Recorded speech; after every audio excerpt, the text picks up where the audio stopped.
Hi, I'm Jeff Mieleff. I'm a Principal Program Manager and Architect with the Microsoft 365 engineering team. And today I'm here to talk about protecting Exchange Online mailboxes as a secure vault.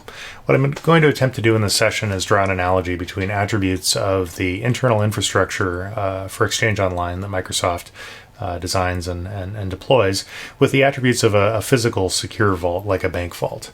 And we'll spend some time going through what those attributes are and how they apply to the Exchange Online service. This is part of a broader set of videos on mailbox protection with Microsoft 365, including details on internal Microsoft infrastructure like this one, as well as other videos that will deep dive into various tenant admin or end user facing features, which add additional security protection at the application layer to data stored in mailboxes. The focus of today's session is really on the worldwide multi-tenant instance of Exchange Online, which is where the vast majority of our customers are deployed. We do have a handful of what we refer to as sovereign clouds or sovereign deployments of the service in some specific regions around the world, as well as various government deployments. Just be advised that there may be a few concepts or details here and there that don't necessarily apply to those sovereign deployments. So for those of you whose tenants are deployed within those sovereign deployments, just understand that not everything will be 100% applicable in the session today. Also understand that wherever possible, we're quite happy to provide details on the internal architecture of our online services, but it's not always feasible for us to provide full details. And there's some good reasons for that, not the least of which is that Exchange Online, as well as really all the workloads across our online services, are growing and changing on an ongoing basis. As we add new capacity to support growth in the service, and as we innovate and add new features, we absolutely have to make changes architecturally in the way the service is deployed and operated in order to meet the needs of those new features and ensure that we can find efficiencies and optimize wherever we can to continue to grow the service in an effective way. We also want to make sure that customers avoid making design choices based on a particular point in time architecture within our infrastructure. The reason for that is that we need to make sure that as we make changes to the service, that we're not causing unintended consequences or causing customer deployments to break as we deploy those new features or scale our service. So again, wherever possible, we'll certainly lift the curtain and explain how things work behind the scenes, but we can't always do that in a fully transparent way. The other key point here is that we are very transparent on the highly impactful commitments that we make around the way our service is expected to operate when it comes to things like service level agreements or the way we handle data in various scenarios. All of that is documented in our product terms, formerly our online service terms. So if you're interested in what those commitments are, highly recommend you take a look at the details on the product terms site, and there's a link on this slide if you want to take a look at that. So, talking about secure vaults, what is a secure vault? Well, in at a very high level, I think of a secure vault as a facility that stores valuables. Valuables obviously has a wide definition. Could include data, could include physical valuables, cash, precious metals, documents. For a corporation, there might be financial documents or various other reports that need to be maintained for a long period of time that are key to the success of a business. There's lots of different types of valuables that need to be stored in a secure manner. For the purposes of today's conversation, what we're really talking about is data. And that intellectual property that exists in business data that an organization needs to secure. But when we think about the attributes of a secure vault, I tend to think of safety and security. So really being only accessible to individuals that have a need to access those valuables, and perhaps even have some additional attributes associated with that access grant. Could be at a particular time or with particular other individuals present as well. There's lots of different ways to think about authorization associated with the attributes of safety and security. I also think about a secure vault being trustworthy. So, you wouldn't just go out and randomly pick some sort of secure facility without actually understanding who operates that facility, what sort of guarantees they make around the security or availability associated with the facility, and whether or not there are third parties that are actually auditing these attributes, or the ability of that organization to meet their guarantees. And then when we think about availability, obviously, if we're going to store something that we own in this facility, we need to be sure that we can get to it when we need to, and that there aren't unexpected restrictions on the availability of those valuables when we least expect it. So, thinking about all those attributes, what I've just described are some very important attributes for enterprise class online services like Exchange Online. So there are a lot of similarities in terms of the requirements of a secure vault facility with what Exchange Online is working very hard to provide to our customers. So valuables absolutely include things like business communications, intellectual property, things that exist in user mailboxes that individual users have a need to protect, and that the organizations that they're part of need to protect broadly. Also important to point out that Exchange Online isn't just about email and calendaring anymore. Exchange historically was very much about transmission of email data and then scheduling and calendaring information as well. But Exchange Online is actually used as a data storage platform for many other services that make up Microsoft 365, and is also used by line of business applications as a data storage provider as well. So the data that exists in those Exchange Online mailboxes isn't necessarily just email and calendaring, but may include quite a bit of other very valuable business information that should be protected very carefully.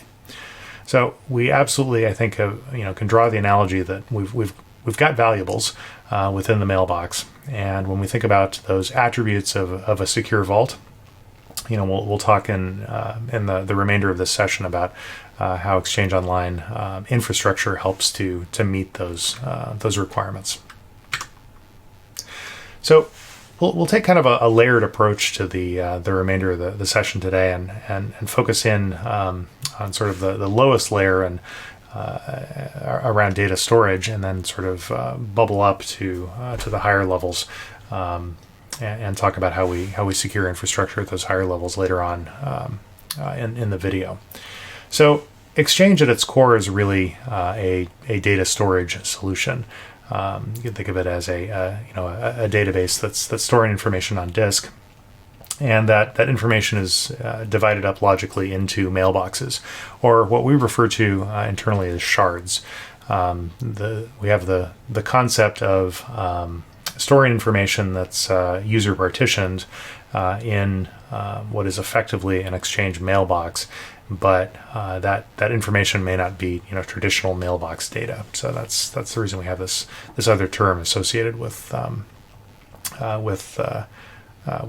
mailboxes on disk. Additionally, we also have the concept of what might be thought of as a traditional mailbox actually spanning multiple Exchange mailboxes on disk.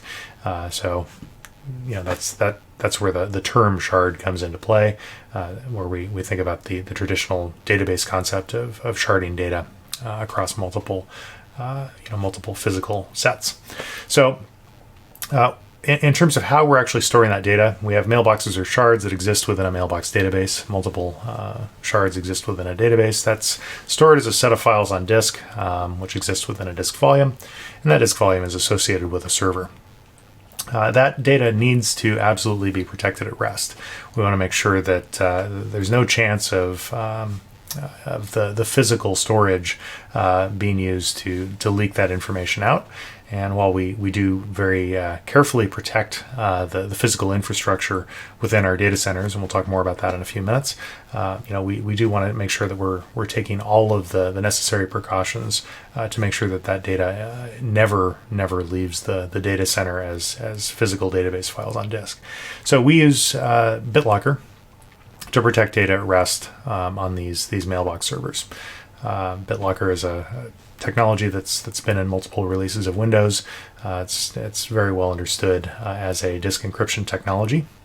And as an encryption technology, there are keys associated with the encryption of information on each one of these disk volumes. The key management for the BitLocker implementation that we use is very tightly controlled from an administrative perspective. We do need all of our infrastructure to be able to get to those keys for the build out and maintenance of capacity. But in terms of human use of those keys, that's not at all a common scenario, and one in which if there is a need for a human to access those keys, we make sure that there's a significant amount of visibility and approval with just-in-time elevation and auditing associated with those processes. So, as with any BitLocker implementation, the disks effectively become useless without access to the keys. Additionally, beyond BitLocker, we do have some functionality that we make available to our customers called service encryption with customer key. And that's, you can think of that as an additional layer of control beyond the BitLocker protection for the data at rest. And it's really focused on regulatory requirements. If a customer is under a regulatory requirement for control of root encryption keys, this is a solution to meet that regulatory requirement. It's application layer encryption, not OS layer encryption, on certain types of data that's stored within the Exchange mailbox. So things like email body content, calendar entries, attachment content, etc. Would absolutely be covered by this, but the metadata associated with those items isn't actually encrypted by service encryption with customer key. One of the key benefits here is that if a customer did find a need to exit the service, they could have some assurance that their data is no longer usable simply by revoking their root keys, and that therefore the data within their mailboxes effectively becomes unreadable and unusable in the service. So that's a way to ensure that there's no remaining intellectual property or whatever other valuable data is being stored within those mailboxes in that scenario. And again, I've got some links on the slide on screen if you're interested in delving in more deeply into how we use BitLocker or the details around the service encryption with customer key feature. So going a little bit higher in the stack, moving up from bits on disk and servers with disk volumes, we can look at servers and racks. So our service is constantly growing. The basic unit of capacity growth that we have is a rack that's filled with servers of a certain type, either mailbox servers or client access servers that handle incoming connections from clients. We have various types of racks that exist within our data centers, and each one of these racks is in many ways sort of self-sufficient, containing networking, compute, and storage that's necessary to accomplish whatever that specific type of task is. From a transparency perspective, we actually open source many of our server designs to the Open Compute project, and there's a link on the screen if you're interested in gaining some visibility to that. We source the actual build of our servers to multiple vendors to ensure that we've got a strong supply chain and are able to continue to grow capacity as needed. So that capacity, these racks are constantly monitored, both locally within the rack as well as outside in. And this is one of the things that allows us to ensure availability of these mailbox resources. So when we think about protecting access to these mailboxes and ensuring that you always have access to the this incredibly valuable data within your mailboxes or within your tenant. It's extremely important for us to make sure in an automated way that that access is always available across all of our capacity. And so on an ongoing basis, we do have automation that's running to ensure that across all the different protocols that we support, and essentially looking at that entire mesh of access. So we do have have processes in place that will attempt to automatically correlate issues. So if, as an example, a mailbox database or a mailbox server begins to have issues, obviously we're going to see multiple protocols begin to fail in terms of access to the mailboxes on the impacted infrastructure. We'll attempt to, in an automated way, actually correlate that down to a root cause and then take corrective action. Some of that corrective action, actually probably most of that corrective action, is taken via automation without any initial human involvement. And in cases where that can't occur, there's escalation process to pull in product group engineers. The same people who build the service are also on call to maintain the service and resolve these issues. So we regularly switch out servers and racks in order to mitigate issues and root cause issues, and do so without availability impact. We'll talk about how we avoid availability impact when we perform these switch outs, but the overall point here is that our processes that we have in place are designed to protect the availability of service endpoints and user data to ensure that no matter what, you can get to your mailboxes and get to your critical data when you need to. If we do have an issue that impacts some specific set of capacity, really the first thing that we're focused on doing is ensuring that other capacity is taking up that demand within the service, and that there isn't an actual impact to availability. There certainly are rare cases where we do have availability impacts, and we do whatever we can internally to minimize that availability impact throughout the outage. So bubbling up a little bit higher to the data center level. So tenants and specific mailboxes within those tenants span multiple physical Microsoft data centers in a region. So the concept of a secure vault that exists within a mailbox therefore becomes kind of this logical construct. You can't think of it as a physical construct in a physical singular location. Instead, it's a logical construct across redundant physical infrastructure. So there is, while you might think of a specific mailbox for a specific user as having, one implementation. There's only one mailbox for that user. That mailbox exists in multiple places in order for us to provide the necessary level of high availability. So these data centers where we're storing data and processing data, the security of these data centers is very tightly controlled. And we have some documentation on that within the link that you can see on screen.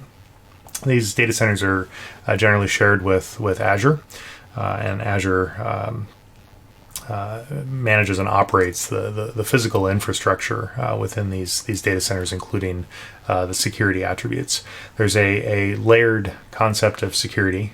So as you sort of look outside in or inside out, there's various rings of control that are put into place in order to ensure that only necessary data center staff are allowed physical access to the facility, and that we have the right level of monitoring on an ongoing basis to ensure that we're mitigating any potential physical threats to the facility.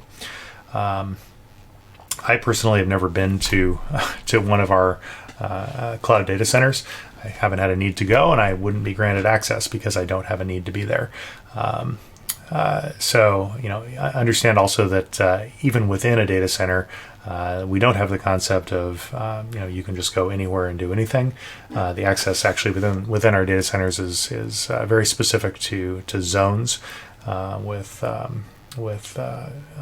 body scans on the way in and the way out in order to ensure that we're maintaining a high level of physical security throughout the facility at all times. And we do test that security on an ongoing basis at each one of these facilities. We do also build these facilities with availability concepts in mind. Obviously, we want to make sure that at all times the infrastructure within these data center facilities remains available. So there are redundant physical attributes like power, network connectivity, etc. At each one of these locations. However, Exchange Online from an architectural perspective doesn't actually rely on any of this local redundancy. We assume that there will be issues at any given data center at any point in time, and we design our service to be able to handle those issues in a very efficient way, such that we ensure a minimal impact to our end users. So, again, going a little bit higher in the stack beyond data centers, let's move out to regions. So, Exchange Online data centers exist within a region or a geo, and some of these are very broad regions, and some are country specific. The country specific regions we typically refer to as Go Local regions. So, examples of this would be some of the broad regions like North America or Latin America, Asia Pacific, EMEA, etc. The Go Local regions might be country specific like Australia, Japan, Canada, those types of locations. When we think about protecting data in mailboxes, we frequently end up talking to customers about needs around storing data or protecting data in specific locations. And so the notion of data existing in a broad region like North America or APAC often doesn't meet that specific requirement, and there can be a need to store all the tenant data or specific mailbox data within a specific location to meet a compliance requirement or some other business requirement. So the tenant region defines the data residency for specific data types, and we're very transparent about what we store in specific locations within our product terms. I mentioned the product terms site at the beginning of this video, so highly encourage you to go take a look at that if you're interested in further detail. And we also have our data center map tool. There's a link to that on this slide. Some of the services that make up Microsoft 365 or even specific attributes of a workload like Exchange Online are only delivered from specific locations. So, if your tenant region happens to be in a location where some service is not delivered, that service is going to get delivered from another location. That's the key thing to understand here. In other words, you can only really assume that that the regionality of your tenant is going to be specific to that limited set of data residency commitments that we make within the product terms. The DC Map tool will give you some further guidance around this and help you understand what services or features may or may not be delivered from specific regions. We also do have the multi-geo feature that allows customer choice of data residency on a per user basis. So instead of looking at the entire tenant being located in a specific region, you then can much more granularly say, for a given mailbox, I want to set the preferred data location for that mailbox to a particular Exchange Online region, or Go Local country, effectively, and ensure that the data at rest for that mailbox remains within that configured region. Again, this is very much focused on regulatory requirements or other related business requirements. Not really thought of as in terms of the multi-geo feature as something that would be used for other purposes, but it is certainly available for those regulatory requirements when they come up. And as a way to think about protecting mailbox data in a specific location when we're thinking about the types of threats that come into play with those regulatory requirements. Last point on this is that data at rest exists in a geo or a region, but connectivity to that data is global, and we'll talk a little bit more about that when we get to the client connectivity section in a few minutes. So around access control, and what I'm really referring to is internal access control, the controls that we have internally within our infrastructure around access for operational purposes to Exchange Online. Exchange Online actually has pioneered in many ways what's become just standard with the way Microsoft Online Services operate, and the way in which we encourage our customers to build their own on-premises services using functionality that exists in modern versions of Windows Server. And this would include things like role-based access control, the notion of zero standing access, not having operational staff that actually have administrative permissions on an ongoing basis, and ensuring that anytime there is a need for any sort of elevated access, that's managed via a just-in-time elevation process with approval controls in place. So we absolutely have that for access to the infrastructure that is used to deliver Exchange Online to our customers. And we've actually extended the JIT and RBAC concepts within the customer lockbox feature, such that for customers who enable customer lockbox, whenever our operational needs require any sort of access to customer content in order to troubleshoot or resolve an issue, customer lockbox will actually get triggered. And in addition to the normal access request process that we have internally for that just-in-time elevation process, the customer will also be asked to provide, to grant that elevation prior to the operational staff being granted the access. So that provides some additional transparency and customer control around our internal operational processes beyond the very significant administrative controls that we have for our internal use. We've also enabled mailbox auditing by default across the service, and this provides again some additional transparency and control for tenant administrators to understand what's happening with mailboxes beyond just normal individual access for the owners of those mailboxes. So whether that's operational access that's happening behind the scenes to keep the service up and running, or access by another user within an organization that may have been granted permissions on the mailbox. The mailbox auditing feature provides that level of detail. So when we think about how high availability is delivered within the service, Exchange Online HA really comes from four different attributes. So mailbox data, high availability, really comes from the replication that's provided by database availability groups. And DAGs are a feature that's existed in the on-premises version of Exchange for quite some time. And we certainly take full advantage of DAG and continue to innovate on it with our implementation within the Exchange Online service. So you could think of this as a mailbox existing in a database. A database exists in a database availability group.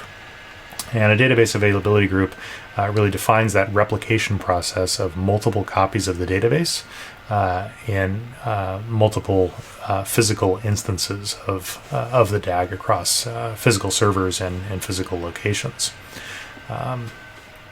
We also provide high availability via our connectivity design, where we have a single namespace for access to the service.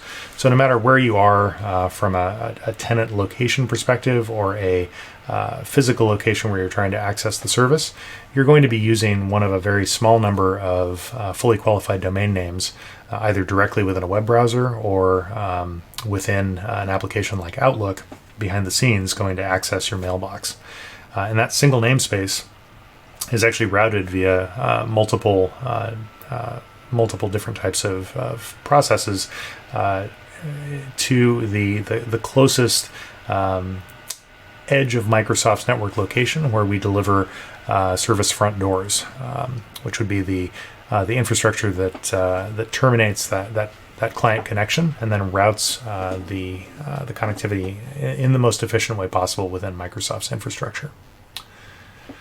We also have Active Directory infrastructure that's used for managing directory data within our capacity. And that Active Directory obviously has a replication process as well, which we can use to ensure high availability across multiple physical locations. And as I mentioned previously, all of our monitoring and DevOps processes are really focused on availability and trying to ensure availability as the number one priority as we investigate issues that come up with our capacity. really important to understand that we're spreading out these Exchange Online database availability groups across multiple physical data centers, and we make an assumption that entire physical locations can and will regularly go offline. And so site failovers for us are a very common operational process. We test that process on an ongoing basis, and we use that process both as part of those tests as well as when we actually see issues within a site in order to provide that high availability to our end users. So when we think about data resiliency on disk, what we're talking about here is preventing data corruption. So the way our storage architecture exists within the service really requires that we do a great job of detecting any sort of corruption issues as early as possible and in a granular way. So there's features within the product that do this in a very effective way. Features like lost flush detection, where we can detect that a single page within the database actually has an issue, where the page wasn't written properly or wasn't written entirely. We can detect that very quickly within the application and resolve it via what we call single page restore or page patching, without having to have a much more intrusive impact on the database. We can actually correct that page in place and continue operating on that database as if nothing had happened. We do ongoing consistency checks on log files to make sure that we're not going to be replaying corrupt data into the database within our database architecture. We have the ability to do single bit correction at the database level. So if we detect via checksums that there's a single bit flip within the database, we can correct those on the fly, again without impacting the availability of the service or the availability of the database. We do online database scanning for page corruption, and again, this is another case where we can take advantage of single page restore or page patching to resolve those issues. And we use the Windows Resilient File System, REFS, to avoid additional file system corruption issues and ensure high availability of data on disk. So the key thing here to understand is that because of all these features, we're able to avoid using hardware level resiliency like RAID, and as a result, get much more granular detection and response to any sort of data corruption issues that might show up within our storage infrastructure. And that means that rather than having to perform a recovery action that would be typical with a RAID deployment, where you might have to remirror a volume as an example. Instead, we can just go to a particular database page on disk and resolve the issue at that level much more efficiently than we would otherwise. So the reason that I went into some detail on resilience is that when we think about protecting data, one of the questions that often comes up is, should I back up my data that I'm storing in Exchange Online? In general, our recommendation is no. There may be scenarios where backup does make sense or might be required for a particular regulatory reason or business reason. But in general, the native data protection that exists within Exchange Online is designed to avoid the need for separate backups. So the availability of data is protected by DAG. We've already described how that works with multiple copies of the database that are replicated across the DAG. Data deletion, which is another common reason for backing up data to protect against data deletion, is protected by the concept of holds. So we have the ability to place mailboxes on various types of holds and prevent data from actually truly being deleted. While a user could delete mail from delete items from their mailbox, we can still maintain that data in a separate area of the mailbox, so it's still recoverable and discoverable via our e-discovery functionality, and also provide versioning if there are edits to that data, such that we can go back to prior versions for those discovery processes if necessary.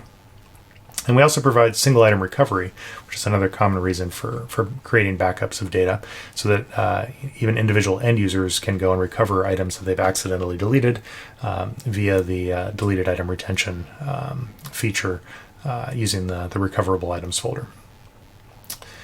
So I think probably one of the most important things to understand with the question of, should I back up my data to separate storage outside of Exchange Online is that if you choose to do that, then there's an additional requirement that's coming into play for how you're going to manage security for that backup storage, and how you're going to manage the risks associated with that backup storage, testing that you can restore from it on an ongoing basis.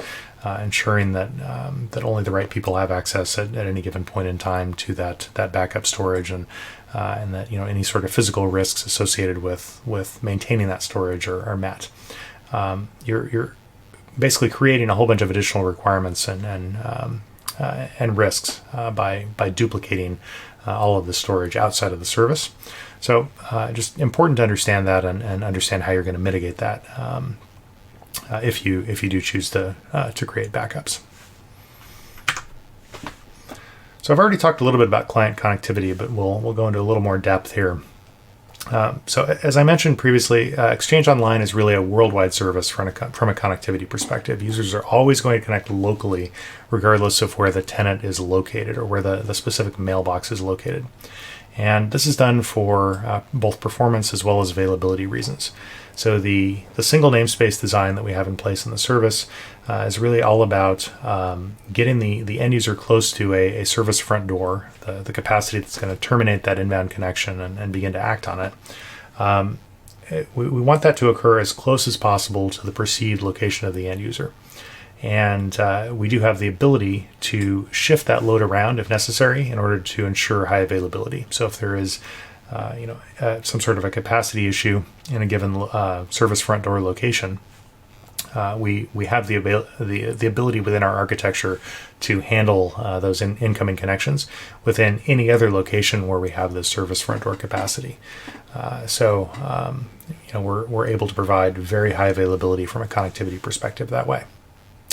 Once the connection is actually terminated on that service front door, we then route the connection using Microsoft's global network to the location of the target mailbox or shard that we're actually going to be acting upon. And we do that in a very efficient way in order to minimize latency impact.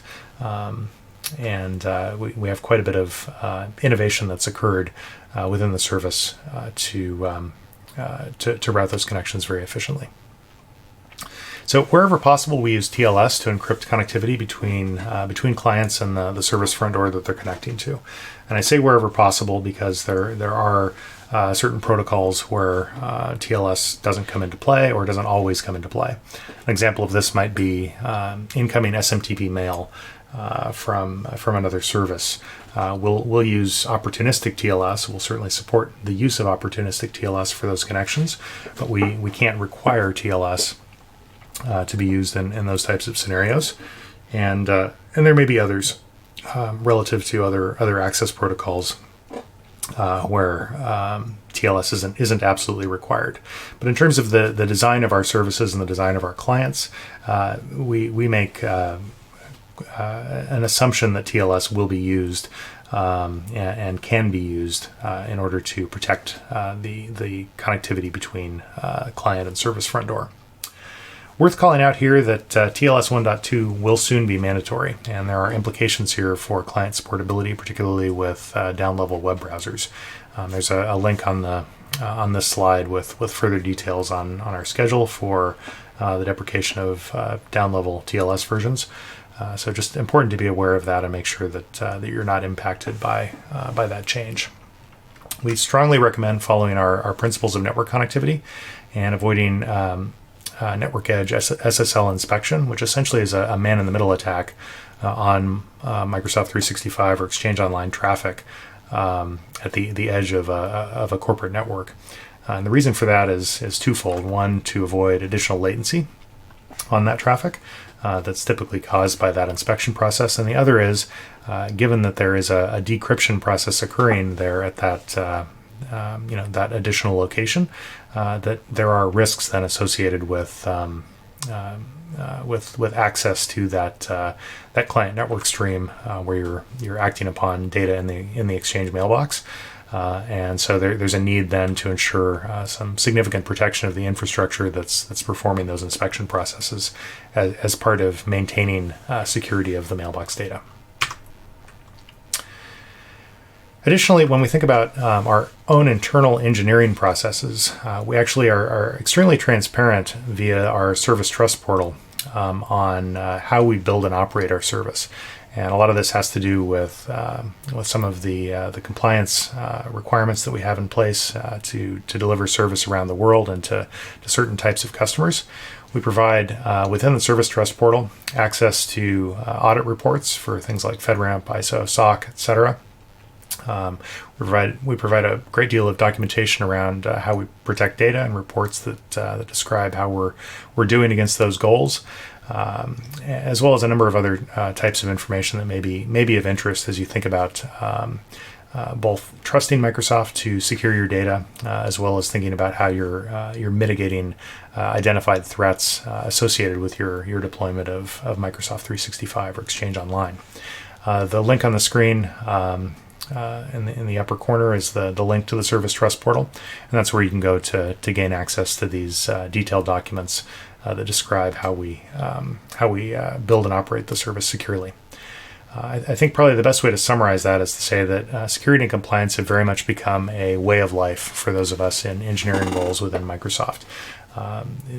Security and compliance are really built into the product as part of the core architecture, and they're not really they're not an afterthought or a last-minute bolt-on to the product.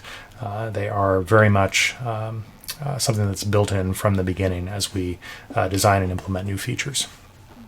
And that I think that comes across as you look through some of the documentation that shows up in the Service Trust portal.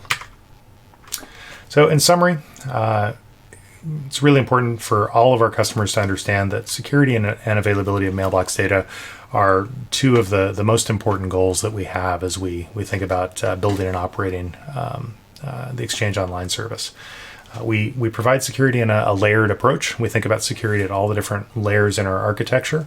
And at certain layers like the data center layer, there's also additional layers of physical security that come into play. It's truly a core component of the architecture across the board. And overall, all of our operational and engineering processes are very much focused on ensuring that we continue to meet the customer commitments that we document in our product terms and are demonstrated within the documents that appear in the Service Trust portal for the infrastructure that we control. So again, this has been very much focused on infrastructure that we control. And in the next session, which is the next video in the series that's focused on authentication and authorization, we start to get into infrastructure that you as a tenant administrator control. And we begin to highlight ways in which you can build on this strong foundation that we've put into place with our sort of base implementation of the service, and continue to put in additional business-specific or user-specific controls that build in additional layers of security and protection on top of that mailbox data. So I thank you very much for spending some time with me and listening to the content of this video. Hopefully you got something out of it, maybe learned something. And I also really hope that you will take the time to go through the remaining videos in this series. There's quite a bit of additional information about application level protection that can be applied by both tenant administrators as well as end users to gain additional control and protection for this mailbox data. So thank you.